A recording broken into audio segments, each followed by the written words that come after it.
Commission আমাদের চারজন নির্বাচন কমিশনারের নেতৃত্বে চারটি কমিশন আজকে ফর্ম করা হয়েছে।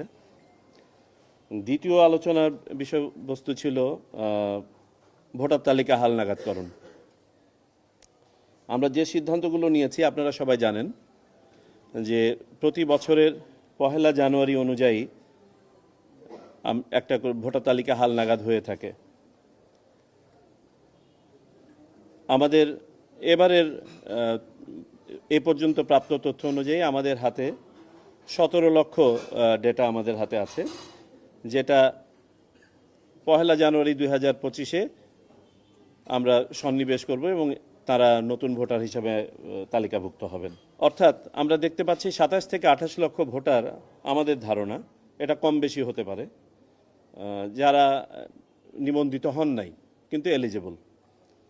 এই বাস্তবতায় আমরা সিদ্ধান্ত নিয়েছি যে আমাদের এই বছরের হালনাগাদ যে প্রক্রিয়া, সেই প্রক্রিয়াটা সম্পন্ন হয়ে যাবে। আপনারা জানেন যে 1 জানুয়ারিতে যে ডাটাটা হয়, সেই ডাটাটা 2রা জানুয়ারি থেকে শুরু করে 2রা মার্চ পর্যন্ত আমরা বিভিন্ন শুনানি ইত্যাদি সম্পন্ন করে 2রা মার্চে খসড়া প্রণয়ন করি।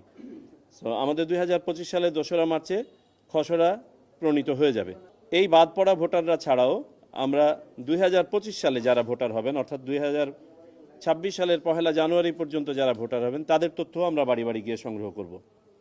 এতে করে আমাদের যে অ্যাডভান্টেজটা আমরা পাবো বলে মনে করছি, যে আমাদের ভোটার তালিকাটাকে আমরা একটু চেক করে নিতে পারবো। আপনারা জানেন যারা মারা যান তাদেরকে একটা ফর্মের মধ্যে না হওয়া পর্যন্ত, এন্ডোর্স না হওয়া পর্যন্ত তাদেরকে বাদ দেওয়া যায় না। তো আমরা যখন বাড়ি বাড়ি যাব তখন আমাদের মৃত যে ছিলেন পুরনো ভোটার, তাদেরকে বাদ দেওয়াটা সহজ হবে। কোথাও কোনো ডুপ্লিকেশন থাকলে বা অপরাপর কোনো ধরনের ডিসক্রিপেন্সি থাকলে সেগুলো আমরা হয়তো কাটিয়ে উঠতে পারবো।